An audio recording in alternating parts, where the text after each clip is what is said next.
Thank you, sir, giving me this opportunity to speak on the speech made by Honorable President of India. Sir,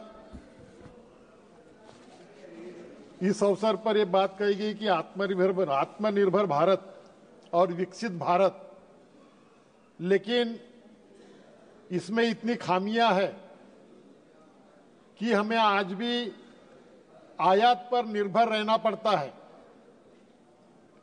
हम अन्य देशों से भी और चीन से भी आयात करते हैं।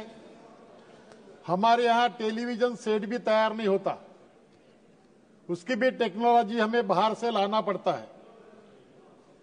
अगर देश को आत्मनिर्भर बनाना है तो हर टेक्नोलॉजी अपने यहाँ डेवलप होनी चाहिए, उसके लिए प्रावधान होने चाहिए।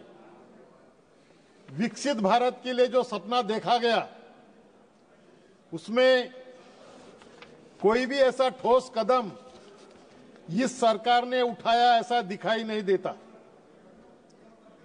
हाउसिंग स्कीम में प्रधानमंत्री आवास योजना के तहत 2022 तक सबको पक्की छत मिलनी थी, लेकिन ये टारगेट पूरा नहीं हो पाया। अभी भी काफी संख्या में लोग बेघर हैं और इस देश की जनगणना हुई तो और भी ज्यादा लोग उसमें बेघर मिलेंगे। यह हाउसिंग स्कीम में ग्रामीण क्षेत्र में सिर्फ 1,40,000 रुपया प्रति घर के हिसाब से दिया जाता है और अर्बन एरिया में 2,50,000 दिया जाता है, जो काफी कम है। अभी हर चीज के दाम बढ़ गए, रेती के दाम बढ़ गए, लोहे के दाम बढ़ गए, ईंटे के दाम बढ़ गए। तो ये जो घर की कीमत दी जाती है 1,40,000 ग्रामीण क्षेत्र के लिए, उसमें सरकार ने कोई बढ़ोतरी नहीं की। महंगाई के साथ उसमें बढ़ोतरी होनी चाहिए और वो कम से कम 3 लाख रुपया ग्रामीण क्षेत्र में मिलनी चाहिए। इसी तरह जल जीवन मिशन का हाल है। हमारे प्रधानमंत्री जी ने कहा था घर घर नल और नल में जल। कुछ गांवों में घर घर नल पहुंच गया, लेकिन अभी जल का पता नहीं है। पानी की टाकियां बनी, लेकिन टाकी में पानी नहीं। पानी का सोर्स उपलब्ध कराया गया, लेकिन सोर्स में पानी नहीं। और जहां नदियों से पानी लाया जाता है वहां फिल्टरेशन प्लांट नहीं। जैसा नदी में पानी बहता है उसी तरह का पानी लोगों को पिलाया जाता है।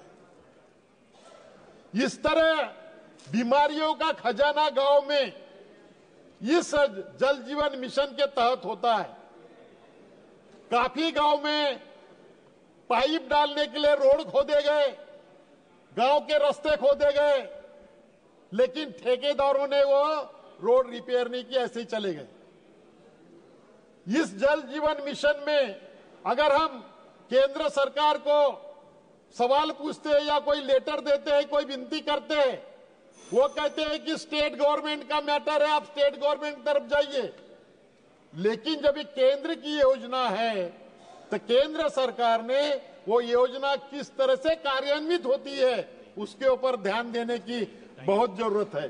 और महत्वपूर्ण बात कहना चाहता हूं सर, मैं यहां पर I belongs to tribal constituency Gadchiroli Chimur Lok Sabha.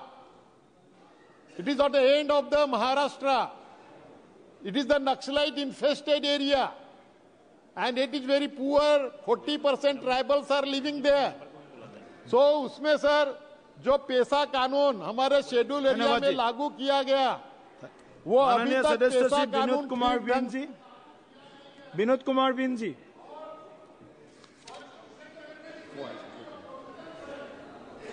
धन्यवाद।